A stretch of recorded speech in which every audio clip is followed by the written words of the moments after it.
Bapak Ibu yang saya hormati, pada pagi hari ini kegiatan seminar calon guru penggerak Angkatan 6 Kabupaten Purbalingga, Provinsi Jawa Tengah, modul 1.4 budaya positif. Adapun acara kegiatan hari ini adalah pertama pembukaan, kedua menyanyikan lagu Indonesia Raya, tiga sambutan kepala sekolah, keempat materi, kelima penutup. Marilah untuk mempersingkat waktu kegiatan ini, acara dibuka dengan membaca basmalah bersama-sama. Bismillahirrahmanirrahim. Acara kedua menyanyikan lagu Indonesia Raya. Para hadirin dimohon berdiri.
Terima kasih hadirin dimohon duduk kembali.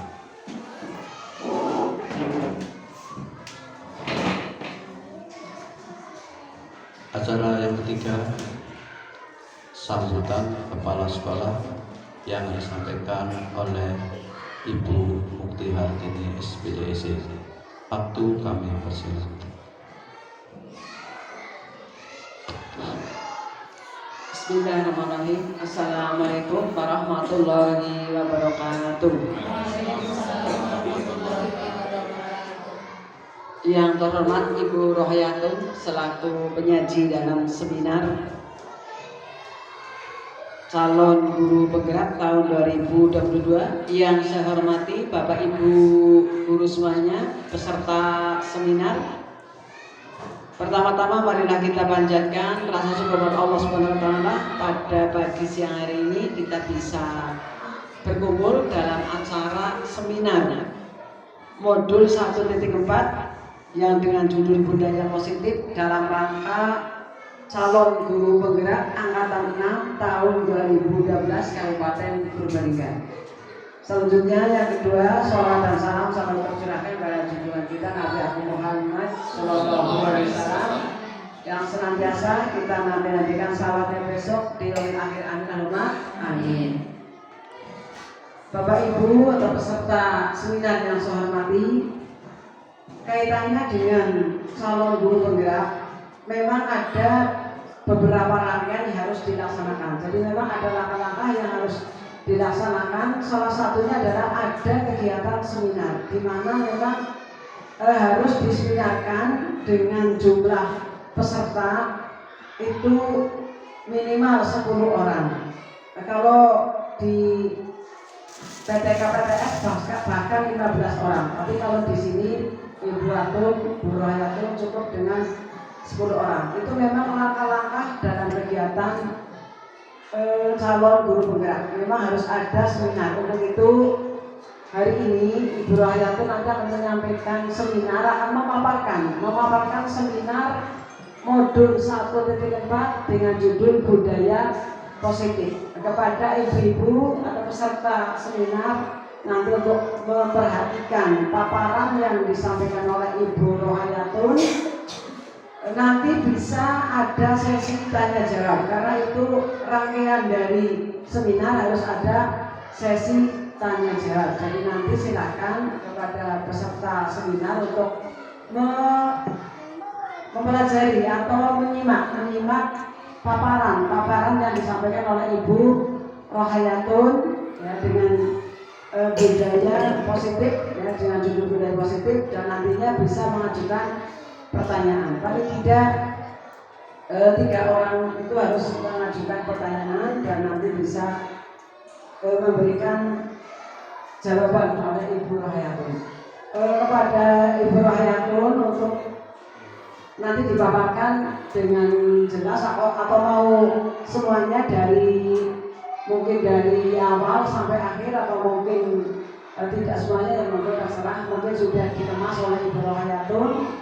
Semoga dari rangkaian seminar ini sebagai langkah dari guru calon penggerak ya, dari calon guru penggerak itu Bu Rohayatun nantinya menjadi guru penggerak yang bagus ya, yang sukses dan nantinya bisa menularkan kepada teman-teman yang lain. Karena di waktu yang akan datang mungkin semuanya harus menjadi guru penggerak ya.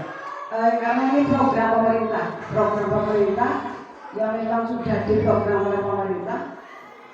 Mau tidak mau kita sebagai guru yang ada di Indonesia ya harus mengikuti program pemerintah. Kepada Bapak Ibu yang masih memenuhi syarat nanti harus mendaftar menjadi calon guru penggerak. Kalau saya selaku kepala sekolah sudah tidak memenuhi syarat, karena syarat kepala sekolah penggerak masa kerja minimal masih 4 tahun. Sedangkan saya masa kerja tinggal kurang lebih 1,5 tahun, sehingga tidak berhak untuk mengikuti kepala sekolah penggerak. Untuk itu kepada Bu Rohayatun nanti dipaparkan dengan jelas kepada peserta seminar hari ini. Mungkin itu pengantar dari saya. Nanti bisa diikuti bersama-sama paparan dari Ibu Rohayatun. Demikian sebagai pengantar dari saya. Apabila banyak kekurangan, kurang pas, mohon maaf. Saya akhiri. Wassalamualaikum warahmatullahi wabarakatuh.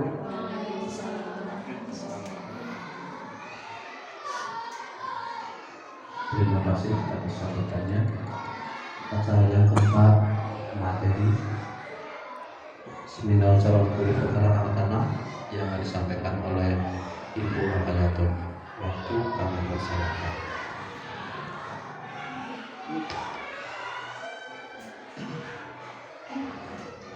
Assalamualaikum warahmatullahi wabarakatuh.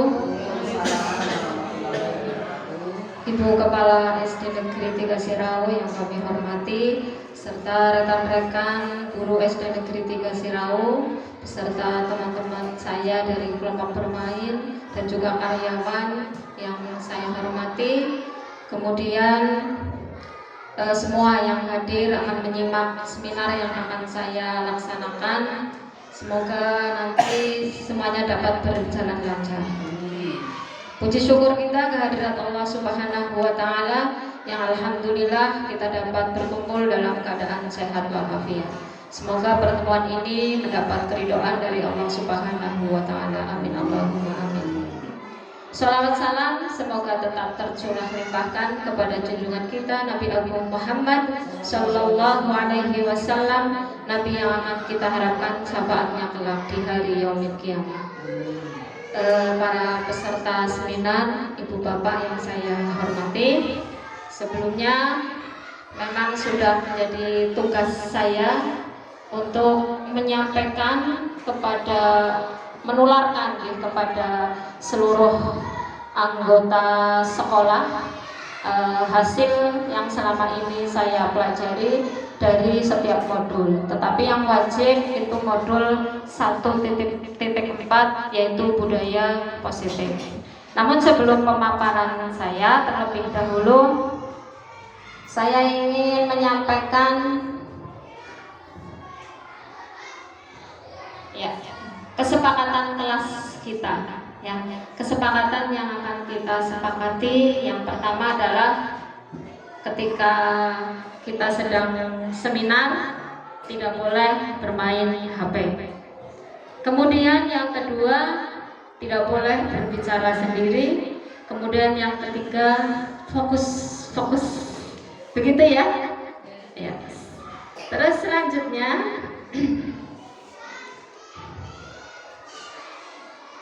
ini tangan saya agak berkeringat, jadi nutul laptopnya itu agak lama ya. Tujuan pembelajaran pada seminar kali ini yang pertama, nanti kita dapat memahami makna budaya positif. Kemudian yang kedua, kita dapat mengimplementasikan budaya positif ya, tentunya dalam sekolah kita nantinya. Bapak Ibu yang saya hormati, sebelum saya mengeksplorasi dari setiap konsep-konsep ya, modul 1.4 ya, ada pertanyaan pemantik terlebih dahulu. Apa sih makna budaya positif itu menurut Bapak Ibu? Ada yang mau menjawab? Budaya positif ya, sebenarnya itu setiap hari ya kita ya. Budaya positif itu apa ya? Pak Iskandar mungkin? Budaya positif menurut Pak Iskandar itu bagaimana? Assalamualaikum warahmatullahi wabarakatuh. Waalaikumsalam. Positif dan negatif itu adalah sebuah makna perbandingan, komparasi ya. Dimaknai sebagai budaya positif itu adalah kebiasaan-kebiasaan yang ada di dalam masyarakat yang dipandang sebagai hal yang baik dan bermanfaat bagi masyarakat. Sedangkan hal yang tidak baik, yang bertentangan dengan itu, yang tidak berguna bagi masyarakat, itu dipandang sebagai budaya yang negatif. Saya kira itu. Iya, terima kasih ya, bagus sekali ya. Nah, sebelum kita menemukan jawabannya bersama, coba terlebih dahulu kita lihat. Betul sekali kata Pak Iskandar bahwa budaya positif itu budaya-budaya yang baik, gitu ya. Nah, di sini dapat diartikan bahwa budaya positif di sekolah, ya, yaitu nilai-nilai dan kebiasaan di sekolah yang berpihak kepada peserta didik agar mereka dapat berkembang menjadi pribadi yang kritis, penuh hormat dan bertanggung jawab. Ini adalah pengertian dari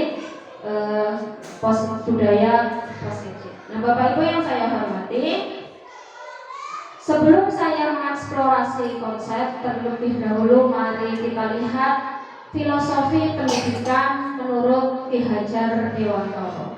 Sudah saya rangkumkan yang selama ini saya pelajari. Yang pertama adalah semua anak terlahir dengan bakatnya masing-masing, yaitu unik. Ya, bahwa menurut Ki Hajar Dewantara, ya, semua murid, semua anak itu memiliki potensinya masing-masing. Tidak ada anak disebut dia tidak pandai, tidak ada anak yang disebut dia tidak pintar, begitu ya. Tetapi semua anak itu memiliki keunikannya masing-masing, memiliki bakat minat masing-masing. Mungkin si A tidak bisa pelajaran matematika, tapi mungkin si B bisa bagus dalam pelajaran IPA, misalkan seperti itu. Jadi kita tidak bisa menyamaratakan anak, ya, karena semua anak terlahir memiliki keunikan tersendiri. Itu yang pertama. Kemudian yang kedua, tugas seorang pendidik atau seorang guru adalah menuntun bakat agar anak tumbuh dengan selamat dan bahagia. Bapak Ibu yang saya hormati, sesungguhnya anak itu terlahir di dalam lingkungan keluarganya itu sudah memiliki coretan-coretan tidak tebal alias coretan-coretan tipis, ya. Nah, coretan-coretan tipis itu dibawalah ke lingkungan sekolah. Tugas kita sebagai seorang pendidik adalah menebalkan coretan-coretan itu dengan mengarahkan. Ya. Selama ini kita berpersepsi bahwa guru adalah segalanya, gitu ya. Guru yang mengatur ini, mengatur itu. Tidak sesungguhnya. Guru tugasnya hanyalah fasilitator, menuntun tumbuh kembangnya pendidikan anak. Ya, jadi guru itu bukan otoriter. Ya, bukan otoriter, tapi guru adalah seorang penuntun. Ya, karena anak ketika lahir ya sudah mempunyai kemampuan tersendiri. Kita tidak bisa merubahnya kemampuan itu. Nah, kemudian yang selanjutnya, guru ibarat petani. Kita lihat murid-murid kita ibarat padi. Seorang petani ketika menanam padi tentunya kepengin bahwa dia menanam padi, tumbuh padi, panennya juga padi. Kita tidak mau bahwa kita menanam padi, nanti kita panennya adalah ilalang. Nggak mau ya. Maka seorang guru adalah ibarat petani. Tugasnya memberi pupuk, ya, menyiangi, matun ya bahasa sininya. Kemudian memelihara dari hama-hama. Sehingga apa? Sehingga anak itu nantinya akan tumbuh seperti yang kita harapkan. Itu pengertian yang kedua. Kemudian kodrat alam dan kodrat zaman. Dalam mendidik anak, ya, dalam mendidik anak, kita harus sesuaikan dengan kodrat alam dan kodrat zaman. Kodrat alam sih bagaimana? Ya, kita dalam mendidik anak-anak kita ya, harus kontekstual. Kita lihat budaya di sekitar, budaya di Indonesia. Kita jangan sampai budaya-budaya yang ada di Indonesia itu luntur karena globalisasi, gitu ya. Jadi dalam kita mendidik anak, ya, kita sesuaikan dengan budaya-budaya yang ada di lingkungan kita. Kita bisa kok mengajak, misal di sini pengrajin sapu, begitu ya. Kita bisa kok mengajak anak kita untuk pergi ke tempatnya tukang sapu, kita belajar di sana. Nah, skill-skill kemampuan itu yang nantinya diterapkan oleh anak itu ketika dia sudah dewasa, begitu. Itu kalau kodrat alam. Kemudian kodrat zaman. Dahulu kala mungkin ketika saya sekolah, kurikulumnya masih GBBB 94. Kalau kelas 1, kelas 2 pasti pelajarannya ini budi, gitu ya. Ini mama budi, seperti itu. Tapi karena ini sudah zamannya teknologi, mau tidak mau, bisa tidak bisa, guru itu dituntut ya untuk bisa teknologi. Sehingga apa? Dalam mengembangkan dirinya ya, guru dalam memberikan pembelajaran kepada muridnya ya, dirinya itu harus berkembang terlebih dahulu. Kita ikuti diklat, misal kita ikuti diklat untuk kita bisa membuat Google Form, misal seperti itu. Nah, kita tularkan, kita ajarkan, karena eranya sekarang adalah era digitalisasi. Maka kita memberikan pengajaran kepada muridnya sesuai dengan era digitalisasi. Nanti juga begitu. Ketika seterusnya mungkin eranya apalagi, ya kita sesuaikan dengan zaman. Tapi ingat satu hal, bahwa budaya-budaya Indonesia, budaya-budaya yang positif tentunya itu tidak boleh luntur dari pendidikan di Indonesia. Kemudian yang selanjutnya adalah berpihak kepada murid. Kita sebagai seorang pendidik dalam merancang pembelajaran, ya, baik RPP atau yang baru namanya modul ajar, itu harus disesuaikan dengan keinginan murid dengan minat bakat murid. Ya. Nah, berpihak kepada murid, ya seorang guru adalah pelayan bagi muridnya. Bukan kita yang dilayani oleh muridnya, tapi sesungguhnya kita adalah pelayan muridnya. Bagaimana kita memuliakan muridnya, bagaimana kita menghargai dia, sehingga dia akan merasa bahagia, merasa senang dalam pembelajaran. Seperti itu. Kemudian yang selanjutnya adalah budi pekerti. Budi pekerti itu harus dicontohkan, begitu ya, oleh guru. Kalau kepengen anak kita disiplin, maka kita pun harus berdisiplin. Kalau anak kita kepengen berangkatnya gasik, kita pun harus berangkat gasik dan seterusnya. Itu adalah tuntunan budi pekerti. Kalau kita kepengen dihargai oleh murid kita, kita pun harus menghargai murid, seperti itu. Kemudian selanjutnya adalah trilogi pendidikan. Trilogi pendidikan itu terkenal dengan semboyannya Ing Arso Sungtulodo, Ing Madya Mangunkarso, Tutpuri Handayani. Nah, Ing Arso Sungtulodo di depan kita memberikan contoh. Ing Madya Mangunkarso di tengah-tengah kita mendorong. Kemudian Tutpuri Handayani di belakang kita memberikan motivasi, seperti itu.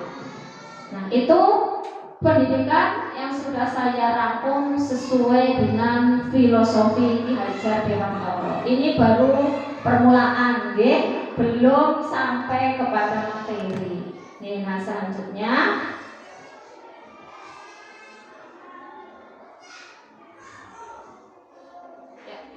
ini sampai kepada materi eksplorasi konsep. Nanti yang akan kita pelajari dalam modul 1.4. Yang pertama, ya, kita akan belajar tentang perubahan paradigma, tentang teori stimulus respon melawan teori kontrol. Nanti di situ ada perbedaan. Ya. Dulu ketika kita sekolah kan begitu ya, kita kuliah itu kita pelajari itu hanya teori stimulus respon. Saya masih ingat ketika D2 gitu ya. Tapi sekarang dilawan, ada penemuan baru yaitu teori kontrol. Kemudian yang kedua yang akan kita pelajari nanti adalah arti disiplin dan motivasi perilaku manusia. Kemudian yang ketiga adalah hukuman dan penghargaan. Yang keempat kebutuhan dasar manusia. Yang kelima posisi kontrol. Yang keenam nanti ada segitiga restitusi. Itu banyak sekali materi yang akan kita bahas pada pertemuan kali ini. Bapak Ibu yang saya hormati, coba saya ingin meminta tolong kepada panjenengan, ya, kepalkan tangan, ya, kepalkan tangan. Bayangkan bahwa kita itu sedang menggenggam sesuatu yang sangat berharga, yang orang lain itu tidak boleh tahu. Ya. Kita itu sedang menggenggam sesuatu yang berharga yang orang lain itu tidak boleh tahu. Kemudian saya datang, kemudian saya bilang, Bu Novi, coba sih kepalanya dibuka. Nggak mau. Coba Bu Siti sih dibuka. Nggak mau. Terus perintah bagaimana? Dibuka. Jangan. Kalau Bu Sisa gimana? Nggak boleh. Kalau Rahma bagaimana? Kalau Daryanti, ayolah sedikit. Aku teman baikmu loh. Aku teman baikmu. Aku jamin enggak bilang siapa-siapa tetap nggak boleh. Kalau Oji, ayolah Mas Oji lah. Aku pengen tahu sedikit. Boleh lah sedikit saja sedikit. Ayolah aku sudah buka sedikit saja. Aku kan best friend kayak apa? Satu saja. Jangan semua deh, separuh aja. Wani piro iki, Pak? Kalau ibu coba dibuka Bu, saya pengen tahu. Saya komitmen tidak akan membuka. Bapak Ibu yang saya hormati, ya, itulah paradigma baru. Nah, dari permainan yang sudah kita mainkan tadi, mari kita simak yang selanjutnya. yaitu perubahan paradigma teori kontrol. Bahwa menurut ya nanti permainan kita nanti akan kita temukan di bawah ya. Nah, menurut siapa? William Glasser ini ada 4 ya. Bahwa yang pertama ilusi itu apa ya? Ilusi itu ya hayalan. Ilusi itu antara yang saya lihat antara yang saya lihat dengan Kebenaran tidak. antara yang saya lihat dengan kebenaran itu dengan panca indera itu biasanya tidak pas seperti itu.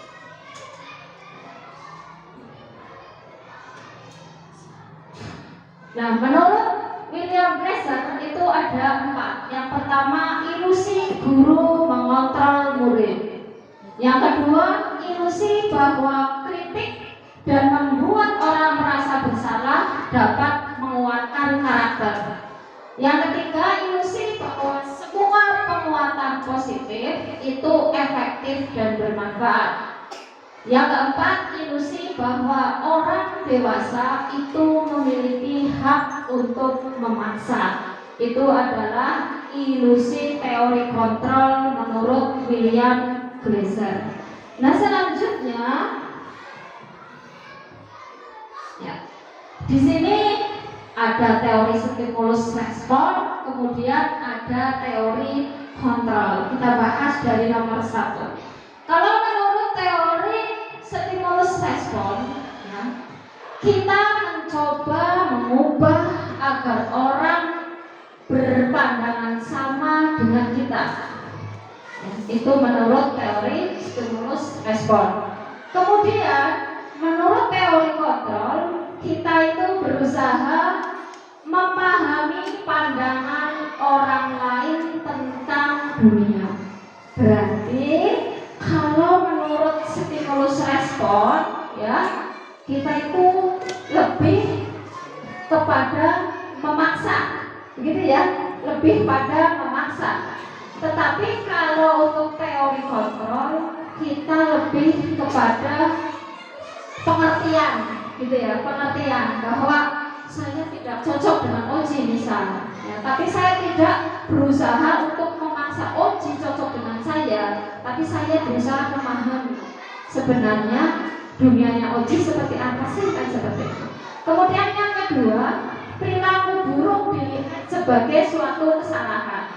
Menurut teori kontrol, semua perilaku itu memiliki tujuan. Contoh, murid kita berkelahi, ya.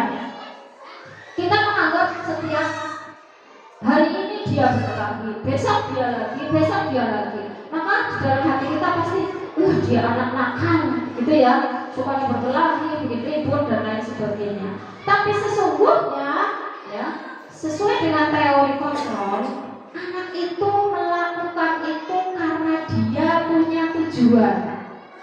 Ya, maka itu adalah tugas kita untuk mencari latar belakang. Dan nanti ini yang akan kita bahas di kebutuhan hidup manusia yang ada 4 tadi. Kemudian orang lain bisa mengontrol saya. Ini tadi ya yang kita mainkan. Orang lain bisa mengontrol saya. Tapi sesungguhnya menurut teori kontrol itu hanya Anda yang bisa mengontrol diri Anda sendiri. Selama ini kita beranggapan bahwa wah, kelasku itu rame, ya, terus semangat, gitu ya. Saya menganggap selama ini bahwa wah, berarti saya bisa ini memanajemen kelas. Tapi sesungguhnya tidak begitu menurut teori kontrol, karena seorang anak itu hanya bisa mengontrol dirinya sendiri. Orang lain itu tidak bisa mengontrolnya. Seperti tadi menurut Ki Hajar Dewantara, kita itu menonton, begitu ya, tidak memaksakan kehendak, ya, kita itu menonton. Kemudian yang selanjutnya adalah saya bisa mengontrol orang lain, ya, menurut stimulus respon. Tapi sesungguhnya tidak, karena tadi saya nyuruh Novi buka saja dia nggak mau, ya. Saya sudah merayu-rayu Pak Kusno saja, Pak Kusno nggak mau, ya, membukanya. Maka dari itu sesungguhnya orang lain itu tidak bisa mengontrol diri saya.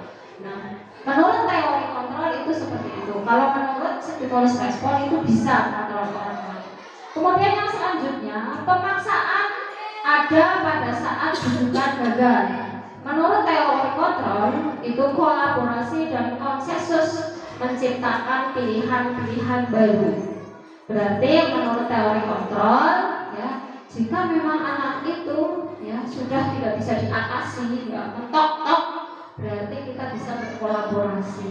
Kita cari orang tuanya, kita cari akar permasalahannya, kemudian kita buat pilihan-pilihan baru seperti itu. Kemudian yang selanjutnya, model berpikir menang kalah. Tetapi kalau teori kontrol itu menang-menang. Berarti tidak ada ya misalkan berkelahi misalnya, kamu yang salah, kamu yang salah. Enggak ada yang kalah, enggak ada yang menang. Tapi kita cari tahu ya sebenarnya latar belakangnya seperti itu. Itu adalah paradigma stimulus respon dengan teori kontrol. Nah, sebelum kita ke materi yang kedua, ini materi yang pertama. Materi yang kedua itu ada pertanyaan pemantik. Yang pertama, coba Bapak Ibu dibaca dalam hati. Sudah dibaca? Kira-kira dari 1, 2, 3 pertanyaan itu, apakah Bapak Ibu setuju? Nah, yang pertama, hukuman dapat mendisiplinkan anak. Yang kedua, pemberian hukuman dengan hal positif seperti membaca atau membersihkan halaman sekolah dapat meningkatkan kedisiplinan anak. Yang ketiga, memberi penghargaan dapat meningkatkan motivasi belajar. Kira-kira dengan 3 pertanyaan itu panjenengan setuju? Pak Kusma setuju apa enggak? Sedikit setuju. Berita setuju? Setuju. Bu setuju. Bu Nawi setuju apa tidak? Iya. Kalau Ibu Kepala Sekolah setuju apa tidak? Pertanyaan ketiga ini? Dari pertanyaan ketiga ini ada yang setuju, ada yang kurang pas. Ada yang kurang pas. Ya. Bagaimana Pak Iskandar? Apakah Anda setuju? Secara prinsip setuju, sebagai sebuah pendapat dan hasil karya kreatif itu bagus sekali. Tetapi tentu saja sebagai sebuah pendapat itu tidak mutlak benar. Jadi ada hal-hal yang mungkin tidak pas dengan teori yang dipaparkan. Terus bagaimana ini kan ini pendidik kelompok lumayan, bagaimana kalau menerapkan tiga itu kira-kira setuju? Ada yang setuju, ada yang tidak. Bapak Ibu yang saya hormati, marilah kita lihat materi yang selanjutnya. Lanjutan ini maksudnya. Apa makna disiplin itu? Ya, dari pertanyaan pemantik itu nanti akan ada jawabannya di sini. Apa makna disiplin itu? Ya, disiplin itu berasal dari bahasa Latin. Ya, seperti itu saya bahasa Jawa. Ya, yang artinya adalah belajar. Kemudian yang kedua, makna asal dari kata ini itu berkonotasi dengan disiplin dari murid-murid itu menurut ya itu dan itu. Ya, berita yang membaca saya takut salah. Kemudian yang ketiga, disiplin diri itu membuat orang yang menggali potensinya menuju sebuah tujuan apa yang dia hargai. Kemudian pengertian yang ketiga, namun dalam budaya kita ini perlu digarisbawah ya. Dalam budaya kita, makna kata disiplin telah berubah menjadi sesuatu yang dilakukan seseorang pada orang lain untuk mendapat kepatuhan. Berarti di budaya kita ya, arti dari disiplin itu sudah sedikit melenceng ya. Sudah sedikit ada tambahan-tambahan. Memang senangnya orang Indonesia itu suka menambah-nambah ya. Padahal ya, kecepatan kecenderungan umum adalah menghubungkan kata disiplin itu ketidaknyamanan. Contoh, jika anak terlambat, takut kan ya ketika SMP SMA kita ya, takut. Kenapa takut? Takut dihukum. Nah, berarti untuk menegakkan kedisiplinan itu ya, seorang pendidik itu harus menakut-nakuti terlebih dahulu. Nah, itu yang saya katakan tadi ada sedikit penyimpangan dari arti yang sesungguhnya. Kemudian ya, disiplin itu bukan dengan apa yang kita hargai atau pencapaian satu tujuan mulia. Itu sedikit penyimpangan-penyimpangan bahwa kata disiplin, kata hukuman itu sangat tidak nyaman sekali di telinga kita. Tapi sesungguhnya Bapak Ibu, kita lihat slide selanjutnya ya, bahwa disiplin ya bisa dibaca, disiplin sering dikaitkan dengan tata tertib. Betul apa tidak? Iya, jika melanggar tata tertib berarti tidak disiplin. Kan biasanya seperti itu. Kemudian ya, kalau tidak patuh terhadap aturan ya berarti tidak disiplin. Kemudian disiplin sering dihubungkan dengan hukuman. Betul apa enggak? Ya, seperti dulu ketika saya sekolah terlambat, push up 10 kali, kan seperti itu ya. Nah, kan takut gitu. Kemudian padahal itu sungguh berbeda karena belajar dengan disiplin tidak harus dengan memberi hukuman. Ya, justru itu adalah salah satu alternatif terakhir dan kalau perlu tidak usah kita lakukan hukuman. Nah, kalau kita tidak boleh menghukum, lalu kita harus bagaimana? Nah, pertanyaannya begitu ya. Kalau ada anak kemudian pipis di depan sekolahan, kita tentu sudah marah-marah, ya, emosi naik, ya. Tapi sesungguhnya tidak, nggak boleh, ya. Nah, menurut Ki Hajar Dewantoro, ya, kita itu harus memberikan kemerdekaan kepada anak didik kita. Nah, menurut Ki Hajar Dewantoro, merdeka adalah yang artinya terlepas dari perintah, akan tetapi juga cakap buat memerintah diri sendiri. Nah, berarti disiplin ya, itu bukan kaitannya dengan hukuman sesungguhnya ya, tetapi dari diri kita sendiri. Kita lanjutkan. Jadi untuk mencapai kemerdekaan atau dalam konteks pendidikan kita saat ini dan untuk menciptakan murid yang merdeka, syarat utamanya adalah harus ada disiplin. Ya, tetapi ya, disiplin yang dimaksud adalah disiplin diri. Ya, kalau kita tidak bisa mendisiplinkan diri lewat internal kesadaran diri kita masing-masing, maka terkadang kita memerlukan orang lain untuk mendisiplinkan kita. Seperti itu. Nah, kita lihat teori motivasi. Teori motivasi ini berkaitan dengan kedisiplinan. Itu ada dua, yaitu di sini eksternal dan internal ya. Ada ekstrinsik, intrinsik, itu sama ya. Kalau eksternal, misal saya guru, kemudian ada KKG di ujung mulut. Niat saya itu nggak berangkat, karena memang saya nggak pengen mengembangkan diri, gitu ya. Tetapi kalau tidak berangkat, nanti oleh kepala sekolah akan dilaporkan ke Komil. Oleh Komil nanti akan dipanggil satu-satu. Akhirnya kan saya berangkat. Nah, itu yang disebut motivasi eksternal. Karena kita berangkat takut. Ya, takut dengan kepala sekolah, takut dengan Komil cara.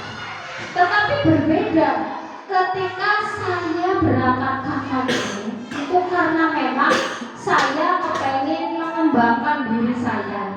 Saya kepengen di sana belajar, saya kepengen di sana bisa mendapatkan ilmu baru.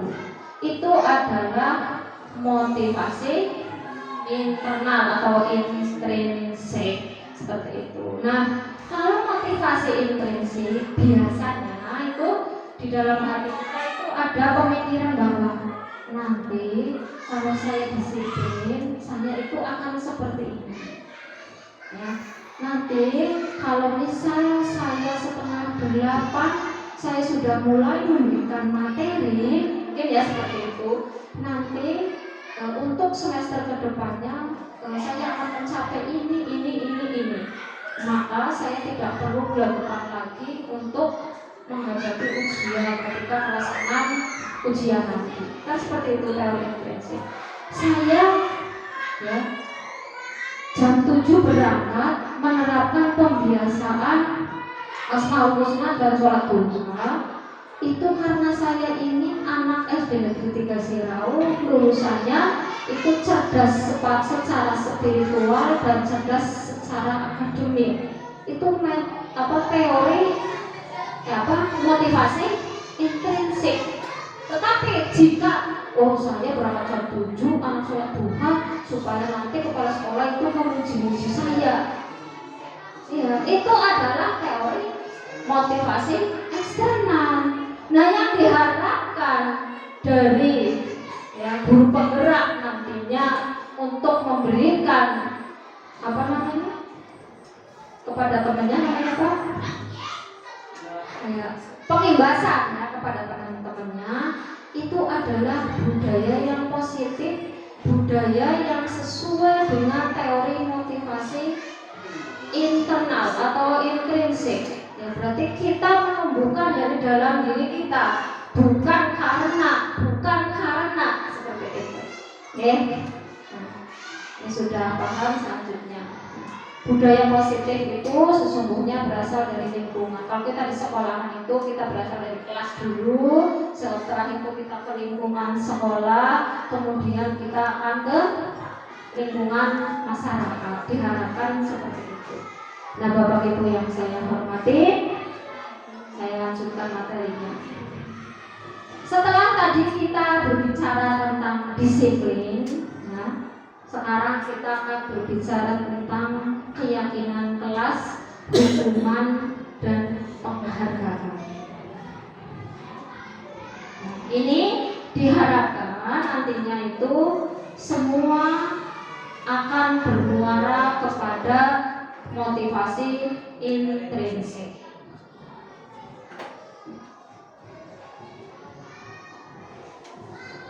Ini keyakinan kelas, hukuman, dan penghargaan. Panjenengan bisa membacanya.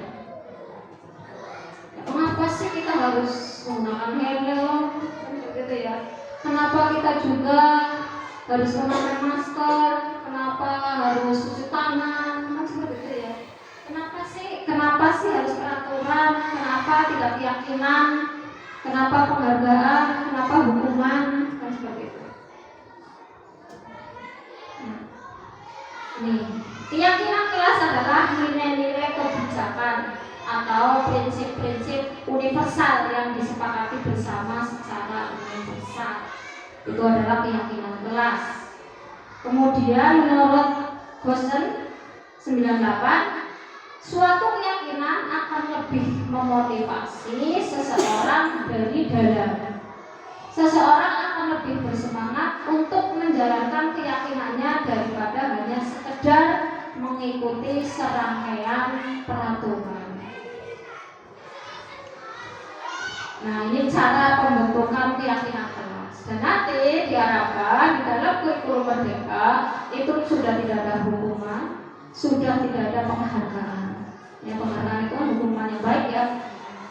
Di dalam kurikulum Merdeka nanti adanya adalah keyakinan kelas yang nanti akan kita sepakati bersama, ya, bersama anak-anak kita di dalam kelas kita masing-masing. Sehingga jika ada anak-anak yang melanggar kesepakatan kelas yang sudah kita buat, maka kita harus mengingatkan keyakinan yang sudah disepakati bersama di dalam kelas. Seperti itu, di dalam kurikulum Merdeka itu seperti itu. Nah, ini panjenengan sudah membaca, saya lewati. Ya, nanti jika panjenengan kepengen membuat kesepakatan kelas, keyakinan kelas, nanti bisa mengerti dari sini. Nah, ini Saya ingin bertanya kepada Bapak dan Ibu guru. Setiap keyakinan kelas itu pasti memiliki nilai kebajikan. Contoh nomor 1, selalu misal kita sudah membuat keyakinan kelas, selalu ya kembalikan buku ke tempatnya. Nilai kebajikannya apa kira-kira? Mulai dari Pak Iskandar. Nilai kebajikannya apa Pak Iskandar? Tanggung jawab. Bertanggung jawab. Yang kedua Bu Rita, dilarang mengganggu orang lain. Nilai kebajikannya apa? Dilarang mengganggu orang lain. Iya. Menghargai orang lain. Iya, menghargai orang lain. Bu Sophia, hadir di sekolah 15 menit sebelum pembelajaran dimulai. Disiplin. Dilarang melakukan kekerasan. Bu Siti, kira-kira apa?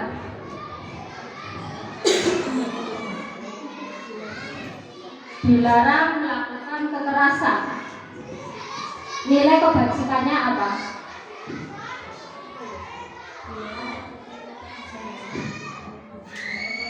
Apa? Bu Novi apa? Dilarang melakukan kekerasan. Tidak melanggar hukum. Taat hukum. Terus taat hukum ya. Pak Kusdo, dilarang menggunakan narkoba. Nilai kebajikan apa? Diri sendiri. Ya, kesehatan. Rahman, bergantian menunggu giliran. Antri ya. Apa nilai kebajikannya? Yang bisa kita ambil. Disiplin. Mbak Sisa, gunakan masker. Taat peraturan. Jangan berlari di kelas atau koridor. Pak Arek, nilai kebajikannya apa kira-kira? Tertib sosial. Hah? Sosial?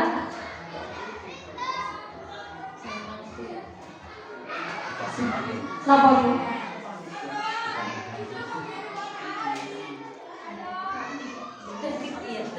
Tertib sosial. Ya, mohon maaf nih Bapak Ibu semuanya, saya tidak bisa menunggu sampai selesai karena berkaitan dengan teman-teman untuk bisa diikuti dengan cermat sampai selesai. Mungkin Mbak Tunggu pamit dari jemput, kemudian langsung saya harus jemput. Mohon maaf deh. Saya lanjutkan deh. Dari yang sudah saya sampaikan, inilah jawabannya. Coba diamati. Ya. Nilai kebijakannya adalah kalau kita kembalikan buku ke tempatnya, berarti nanti ya kita berharap menjadi orang yang bertanggung jawab. Yang kedua, dilarang mengganggu orang lain. Ya, nanti kesepakatan kelasnya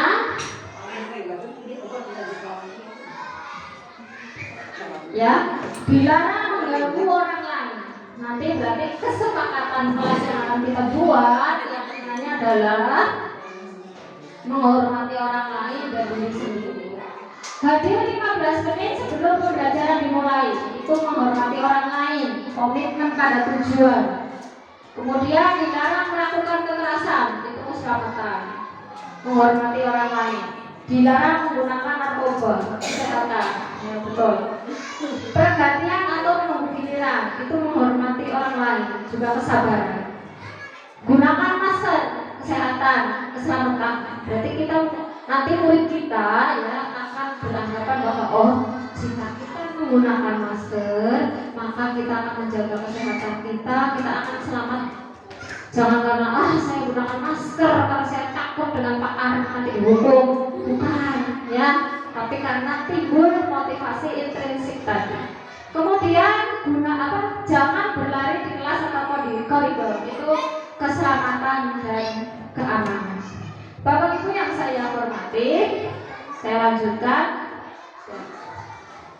Kira-kira menurut Bapak Ibu, manakah keyakinan kelas yang sebelah sini yang tulisannya tertib atau yang sebelah kanan yang kesepakatan kelas?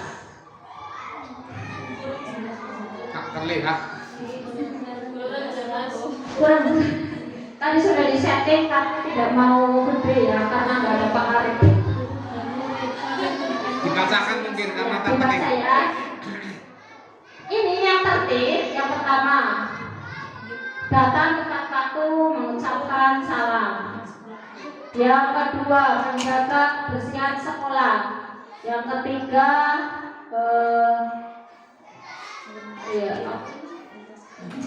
berdoa sebelum dan sesudah kegiatan. Yang selanjutnya aktif dalam pembelajaran. Kemudian kesepakatan kelasnya, kami guru dan murid ya saling menyayangi. Kami murid yang semangat belajar. Kami murid yang peduli dengan teman-teman. Mana yang termasuk keyakinan kelas?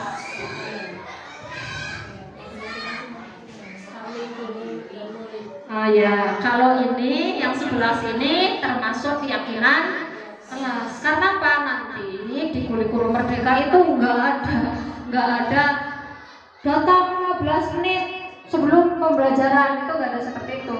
Tapi kita harus saling caranya kalau datang pada baik datang. Nah ini kebijakannya itu yang ditonjolkan. Iya, misal kita anak kelas 6 tidak boleh berkelahi, peraturannya kan seperti itu. Tapi nanti kita membuat keyakinan kelas, berarti guru dan murid sesama teman harus saling menyayangi, gitu kan? Ditempel gitu. Seperti itu nanti kita dalam membuat kesepakatan kelas yang akhirnya akan menjadi keyakinan kelas. Bapak Ibu yang saya hormati, saya lanjutkan. Ini penerapan pembuatan keyakinan kelas. Itu ada 4 tahapan. Ya, nanti tidak saya bacakan. Ya, nanti kalau yang mau membuat keyakinan kelas, nanti bisa copy dari sini. Nah, sekarang kita ke hukuman dan penghargaan. Bapak Ibu yang saya hormati, di dalam kurikulum Merdeka ini kita tidak boleh memberikan hukuman, tidak juga boleh memberikan penghargaan, karena ini akan berdampak. Yang pertama, pengaruh jangka pendek dan jangka panjang. Penghargaan itu sesungguhnya menghukum. Misal, anaknya pintar saya beri permen misalnya hari ini. Besoknya lagi kalau pintar, jangan lagi minta lagi seperti itu. Siapa yang dihukum? Gurunya setiap hari harus aku permen. Ya, iya. Kemudian penghargaan mengurangi ketepatan. Selanjutnya penghargaan itu tidak efektif. Penghargaan itu merusak hubungan. Bagaimana tidak ya? Supaya terus sebagai orang seperti itu ya, akhirnya timbul rasa iri seperti itu. Nah, ini yang perlu pandangan jawab lagi. 1. Mencatat 100 kali di dalam buku dengan kalimat saya tidak akan terlambat lagi karena dia terlambat ke sekolah, kan oleh gurunya disuruh mencatat 100 kali di buku. Ini termasuk hukuman atau konsekuensi hukuman termasuk hukuman. Bu Siti, lari keliling lapangan basket 2 kali karena terlambat hadir di sekolah, hukuman. Kemudian murid diminta untuk push up 15 kali karena tidak menggunakan masker ke sekolah, termasuk hukuman. Menggantikan kertas tugas temannya yang telah dicoret-coret, itu konsekuensi.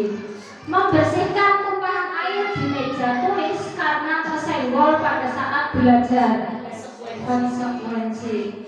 Meminta murid tidak mengenakan sepatu seharian di sekolah karena tidak mengenakan sepatu hitam, hukuman apa? Hukuman. Lari mengelilingi lapangan basket 2 kali karena karena terlambat 10 menit untuk pelajaran Jawa. Kita lihat jawabannya. Kita lihat. Bagaimana jawaban panjenengan?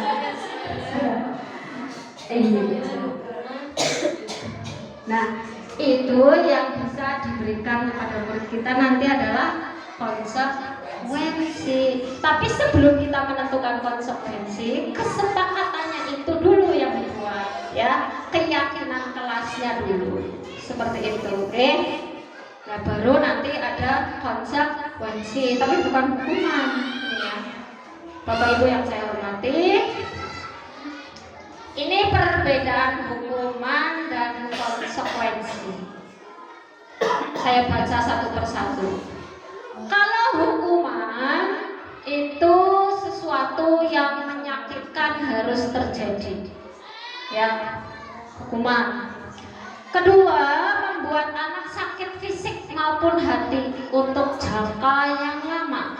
Misal, ada anak nakal, saya tempeleng, anak SMA ini ya, atau saya suruh push up.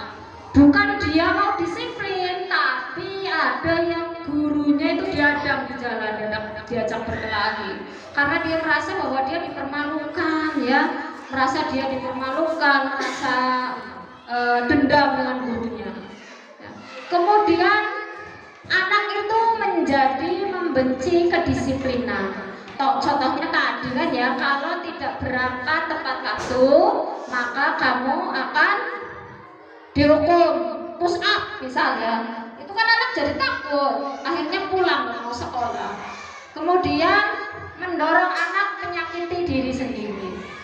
Kemudian yang selanjutnya konsep diri yang buruk. Anak belajar untuk menyembunyikan kesalahan. Ya, dia kan belajar berbohong karena takut dihukum. Kemudian marah, ya, rasa bersalah, dipermalukan, merasa tidak dihargai. Anak-anak yang dihukum itu biasanya dia merasa bersalah sendiri, takut, ya, kemudian merasa dipermalukan oleh orang lain. Berbeda dengan konsekuensi. Konsekuensi itu sesuatu yang harus terjadi. Tadi ya, misal saya menumpahkan air, ya, konsekuensinya saya harus membersihkan. Mau tidak mau, ya, karena itu untuk melatih kedisiplinan. Bukan berarti kamu sudah menumpahkan push up 500 kali, enggak, ya, tapi lebih kepada konsekuensinya. Kemudian yang kedua, konsekuensi itu membuat anak merasa tidak nyaman dalam jangka waktu yang pendek. Nanti misal setelah kita membersihkan lantainya, kita bisa kembali lagi bermain dengan teman-teman. Kemudian anak menghargai disiplin. Saya tidak mau kayak gitu lagi lah. Saya takut nanti oleh gurunya saya disuruh membersihkan WC, kan begitu ya. Ya karena kemarin menumpahkan mungkin tepung di WC, disuruh membersihkan WC, kan seperti itu. Kemudian yang selanjutnya mendorong anak agar mudah menyesuaikan diri. Nah, ini konsekuensi itu konsep diri yang baik. Kemudian anak belajar untuk mematuhi peraturan. Yang selanjutnya kehilangan hak, dibuat tidak nyaman, diasingkan itu untuk sementara, bukan terus menerus.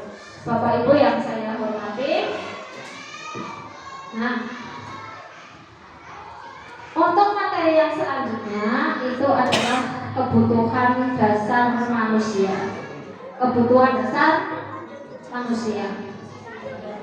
Kebutuhan dasar manusia.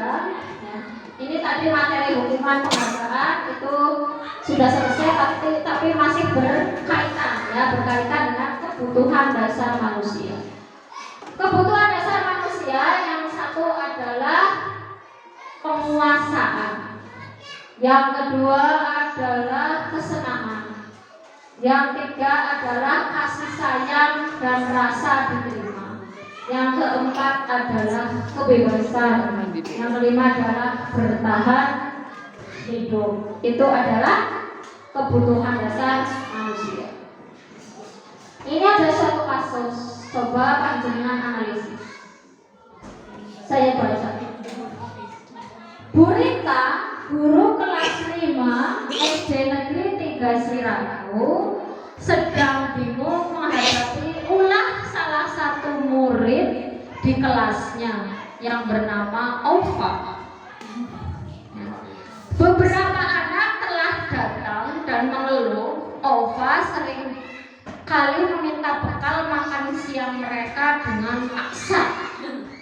Jika Anda menghadapi situasi seperti Bu Rita, apa yang akan Anda lakukan? Menurut Anda memiliki kelainan lainnya, maka kita harus menyelidiki terlebih dahulu. Kebutuhan dia apa sih? Dia melakukan itu kebutuhannya apa? Kan seperti itu. Paham nggih? Bapak Ibu yang saya hormati, setelah kita mengetahui 5 dasar kebutuhan manusia, maka kita akan sampai kepada 5 posisi kontrol. 5 posisi kontrol. Yang pertama adalah posisi kontrol penghukum. Yang kedua, posisi kontrol merasa bersalah. Yang ketiga, posisi kontrol teman. Kemudian yang keempat, pemantau. Yang kelima, manajer. Posisi 5 posisi kontrol ini nanti digunakan untuk menyelesaikan kasus-kasus, kemudian nantinya akan dikolaborasikan dengan segitiga restitusi. Nah, kalau penghukum, ya, kalau kita menggunakan 5 posisi kontrol sebagai penghukum, yang pertama, kalau 2 posisi kontrol, ya, merasa bersalah. Yang ketiga, posisi kontrol teman. Kemudian yang keempat, pemantau. Yang kelima, manajer. Posisi 5 posisi kontrol ini nanti digunakan untuk menyelesaikan kasus-kasus, kemudian nantinya akan dikolaborasikan dengan segitiga restitusi. Nah, kalau penghukum, ya, kalau kita menggunakan 5 posisi kontrol sebagai penghukum, yang pertama, kalau kita penghukum mungkin kita akan menghardik, ya, akan menunjuk, akan menyakiti, kan gitu. Tapi kalau posisi pembuat rasa bersalah, ya, dia akan mengatakan pada muridnya yang membuat kasus itu, kenapa kamu begitu? Kamu tidak kasihan dengan ibu, kan seperti itu pembuat rasa bersalah. Kemudian kalau teman, ya, kita akan memperlakukan murid itu layaknya teman, maka akan timbul pertanyaan-pertanyaan kepada muridnya, ayolah lakukan itu demi ibu, kan biasanya seperti itu. Kemudian kalau pemantau, ya, biasanya kita akan agak sedikit tegas, kemudian kita akan bilang apa sih peraturannya, gitu ya. Tapi berbeda dengan manajer. Manajer, ya, itu akan mengajukan pertanyaan-pertanyaan. Nah, posisi manajer inilah yang menurut pengamatan dari saya sendiri itu sangat tepat diterapkan. Tapi saya tidak tahu menurut pandangan BEM. Nah, sebelum kita ke segitiga restitusi, ya, nanti dalam penerapan segitiga restitusi itu harus menggunakan salah satu dari 5 posisi kontrol. Ya, apa itu sih segitiga restitusi? Ya, ini artinya. Ya, segitiga restitusi itu menciptakan kondisi murid untuk memperbaiki kesalahan mereka. Ciri-ciri restitusi, ya, untuk menebus kesalahan, untuk belajar dari kesalahan. Ya, ini adalah segitiga restitusi. Nanti ada menstabilkan identitas, kemudian validasi tindakan yang salah, kemudian menanyakan keyakinan. Nah, ini saling berkaitan. Nah, ini ada videonya, ya, daripada saya disimak, Mohon disimak.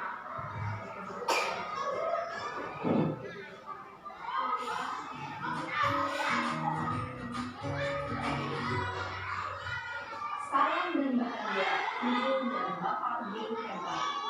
Pada video kali ini kita akan membahas tentang salah satu program risiko positif yang diterapkan di lingkungan sekolah yang dikenal dengan nama restitusi.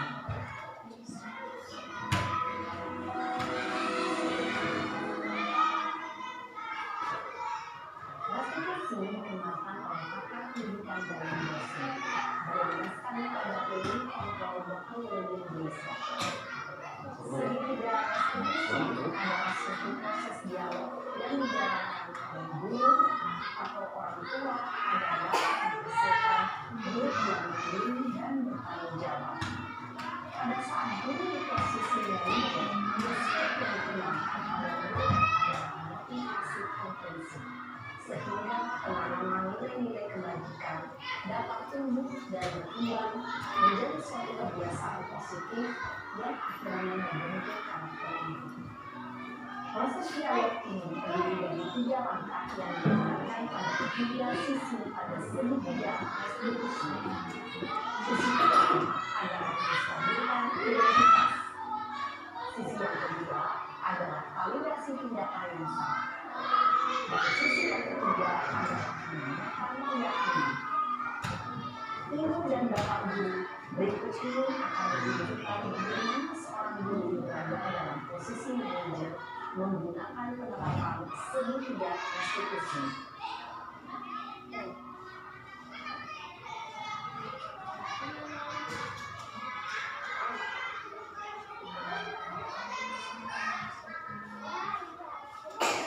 Yang tadi sudah benar untuk masalah kenapa hari ini di sini?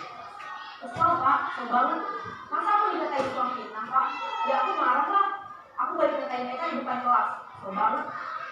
Oh begitu, ya pasti kamu marah dan kesal. Bapak juga akan marah apabila ada yang berubah seperti itu. Kemudian pada saat itu kamu melakukan apa? Ya saya langsung ngatain mereka lah Pak. Kesel banget. Saya bentak-bentak dia depan teman-teman lain. Oh begitu, pasti kamu melakukan seperti itu karena suatu alasan tertentu. Iyalah, saya diam saja Pak. Ya saya bela diri Pak. Masa saya dituduh tukang fitnah? Ya wajar lah, mempertahankan harga diri itu sesuatu yang penting buat kamu. Untuk kamu tidak lebih gagal lagi, hanya mengatakan. Iya Pak. Untung saya masih bersabar dan hanya mengikat saja. Sudah benar sekarang Pak. Saya pasti bela diri Pak. Ya pasti ya, tapi kamu memilih untuk tetap bertahan dan bersabar. Kamu memilih untuk tidak berbuat lebih parah lagi. Nah, sekarang coba kita lihat lagi tindakan kamu yang bentak-bentak Eka gitu. Tindakan kamu itu kira-kira sesuai dengan keyakinan kelas atau prinsip kamu tidak? Enggak lah Pak. Capek Pak dari kemarin. Jadi keyakinan atau prinsip mana yang kurang sesuai dengan keinginan kamu? Ya, saya sebenarnya sangat menghargai orang lain. Mungkin saat itu saya menjadi emosi. Jadi tidak menunjukkan sikap itu. Kamu meyakini tidak menghargai orang lain itu penting buat kamu? Yakin lah Pak. Iya, setuju. Kita harus saling menghargai. Namun ada juga keyakinan yang kita sepakati yang perlu kita jalankan apabila kita sedang marah. Ya, saya bisa lebih proaktif dengan diri sendiri. Saya bisa berdiri sabar Kira-kira kamu bersedia memperbaiki masalah ini tidak? sedia Pak. Kalau kamu memperbaiki masalah ini, kamu akan menjadi orang yang baik. Saya akan menjadi tanggung jawab.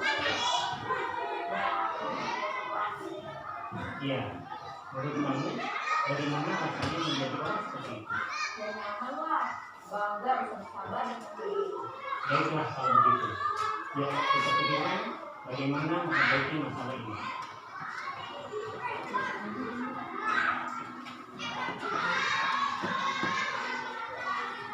Ibu dan Bapak Guru hebat.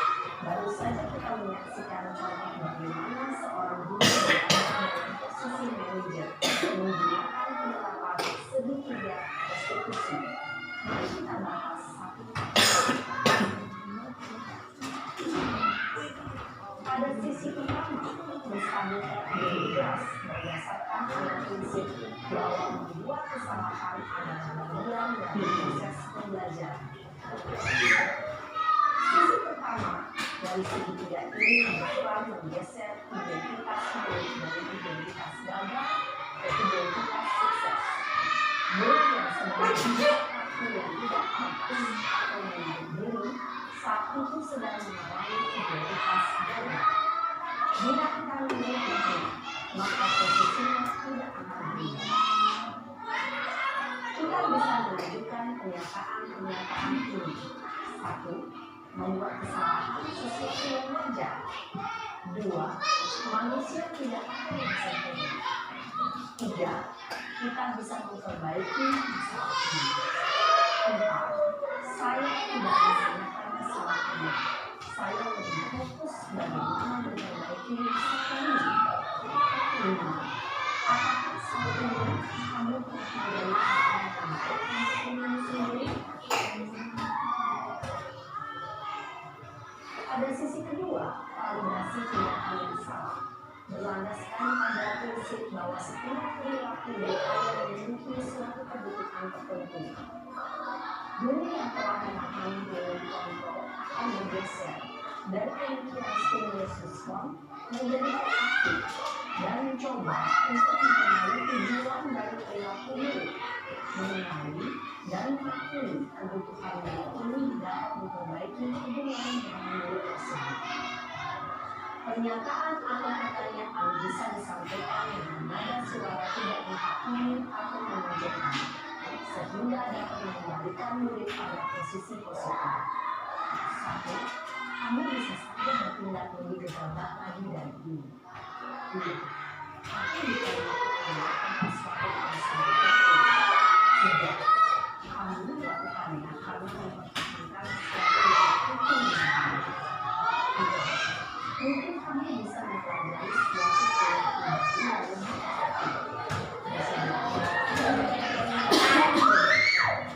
selanjutnya, kita akan sisi terakhir teori kontrol menyatakan bahwa pada dasarnya kita termotivasi secara prinsip pada saat perilaku yang sama telah divalidasi dan identitas sukses telah stabil, maka murid telah siap menunjukkan keyakinannya dengan tindakan yang bijaksana dan pemikiran yang telah bergeser ini menjadi orang yang dituju. Pertanyaan-pertanyaan ini dapat memberikan keyakinan yang murid. 1. Sebagai keluarga atau kelas, apa yang kita pilih? 2. Nilai apa yang telah kita sepakati? 3. Seperti apa gambaran yang membuat kesalahan? 5. Waktu. Perlu didedikasikan waktu dari pihak yang membuat kesalahan. Tanyakan kapan akan mulai melakukan usaha untuk memperbaiki masalah. Dengan memahami seluruh penerapan segitiga restitusi, diharapkan murid dapat menempatkan posisinya sebagai manajer dengan mengajukan pertanyaan-pertanyaan bermakna yang dapat membuat murid menjadi lebih percaya diri, bertanggung jawab, dan mandiri. Nah, Ibu Bapak Ibu, perlu tidak mengikuti ketiga tahapan dari segitiga restitusi bergantung pada ringan beratnya suatu permasalahan. Misalnya, bila permasalahan tersebut ringan, maka tidak perlu dijalankan secara berurutan. Bahkan bisa segera menanyakan apa keyakinan yang kita sepakati. Dengan menjalankan segitiga restitusi, dengan mengajukan pertanyaan-pertanyaan berikutnya, diharapkan dari kejadian kuat secara pribadi dapat mendapat alasan dulu agar dapat menyelesaikan permasalahannya sendiri, semakin percaya diri, mandiri, dan merdeka. Salam dan bahagia, Ibu Bapak Guru hebat.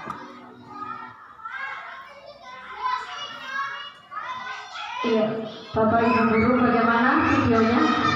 Sudah disimak? Ya, begitulah penerapan segitiga restitusi dalam posisi kontrol manajer. Tadi posisi kontrolnya sudah kita bahas satu persatu ya. Yang pertama penghukum, pembatasan bersalah, kemudian teman, kemudian yang satunya apa lagi? Manajer. Nah, manajer itu yang sangat pas diterapkan dengan menggunakan segitiga restitusi. Bapak Ibu, materi demi materi sudah kita selesaikan ya. Sebenarnya ini akan dibuka sesi tanya jawab, tetapi sebelum sesi tanya jawab saya akan memperkenalkan program-program yang sedang saya jalani. Bapak Ibu Guru yang saya hormati, ini adalah program yang saya jalani karena saya bukan kepala sekolah, jadi saya memulai dari kelas saya, yaitu kelas 6. Mungkin nanti program-program ini bisa diadopsi oleh Pak Kusno setelah nanti menjadi kepala sekolah. Karena kepala sekolah lingkupnya adalah sekolah. Tetapi kalau saya hanya sebagai seorang guru, apapun yang akan saya lakukan harus sesuai izin kepala sekolah. Maka saya sebagai pemimpin pembelajaran di kelas, maka saya mulai dari kelas saya. Nanti kalau Pak Kusno mau mengadopsi setelah menjadi kepala sekolah, berarti seluruh sekolah itu Pak, bukan hanya kelas tapi sudah seluruh sekolah. Yang pertama program saya adalah membuat keyakinan kelas atau kesepakatan kelas. Ya, kemarin alhamdulillah sudah, tinggal tanda tangannya belum saya videokan. Yang kedua adalah budaya antri. Budaya antri ini masih dalam progres ya. Antri mungkin bisa terjajah di tempatnya Mbak Wiwit, atau antri ketika mau suntik vaksin, antri ketika mengambil buku pelajaran dan lain sebagainya. Kemudian yang ketiga ini sudah berjalan, itu duha berjamaah dan pembacaan Asmaul Husna. Ini sudah berjalan. Saya selalu memberikan tekanan untuk motivasi dari intrinsiknya, sehingga tanpa saya pun mereka tetap duha dan mereka tetap membaca Asmaul Husna. Kemudian yang keempat adalah pembelajaran yang berpihak kepada murid. Ya, seperti tadi yang awal-awal saya sampaikan, sesuai dengan filosofi di Hadiah Dewan Tauhid. Kemudian yang kelima adalah pojok literasi atau pojok baca. Sesungguhnya sudah ada, tapi ini terkendala oleh biaya. Dan saya berharap bukan hanya di kelas 6, tapi kelas 1 sampai 5. Memang sudah ada, gurunya sudah memprogram, tetapi memang tidak ada anggarannya untuk memberikan ini itu. Oleh karena itu saya meminta kepada Pak Kusno selaku bendahara POS untuk anggaran tahun 2023 dianggarkan untuk pojok kelas. Begitu ya Pak. Saya mohon izin ini sebagai wakil kepala sekolah, saya izin dengan Pak Kusno supaya tahun depan dianggarkan untuk pojok literasi atau pojok baca. Kemudian untuk program yang sudah ada di sini, kemudian saya ingin melanjutkan. Tentunya saya tidak bisa sendiri, saya harus berkolaborasi dengan semua warga sekolah, baik Bapak Ibu guru. Saya tidak bisa sendiri, saya harus berkolaborasi dengan semua warga sekolah, baik Bapak Ibu guru, guru kelas, guru mapel, dan kepala sekolah. Yang pertama adalah budaya 5S. 5S itu apa? Senyum, sapa, salam, senyum, sapa. Senyum, sapa, sopan, santun. Itu harus dibudayakan. Kalau saya sendirian saya nggak mampu, ya.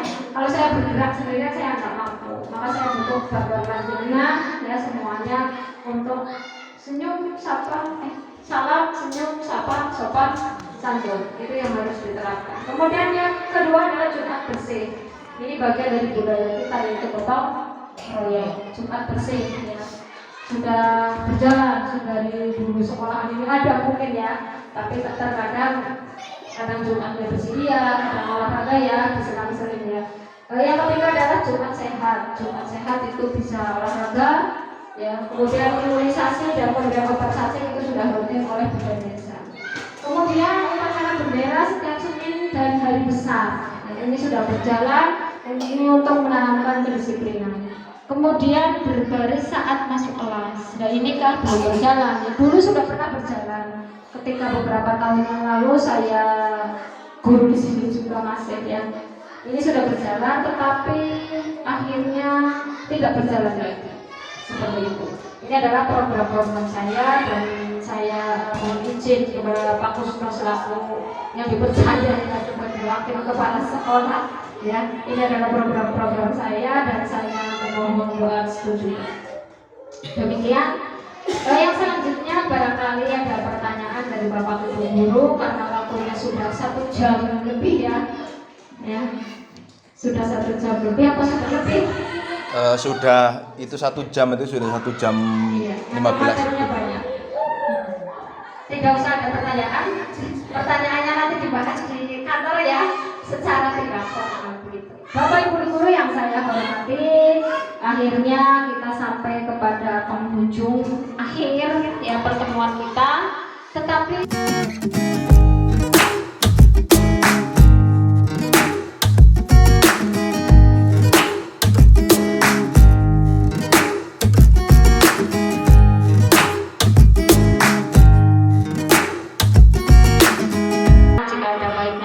Subhanahu wa ta'ala. Jika ada salahnya itu semata dari saya pribadi, saya mohon maaf yang sebesar-besarnya.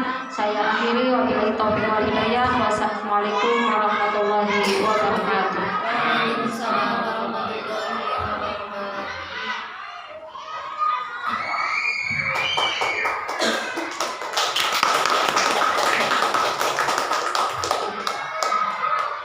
Demikianlah serangkaian kegiatan seminar calon guru penggerak anak 6 Kabupaten Purbalingga, Provinsi Jawa Tengah, modul 1 di 4 dengan materi budaya positif. Saya selaku pewawancara, ada kekurangan tutur kata, saya mohon yang sebesar-besarnya.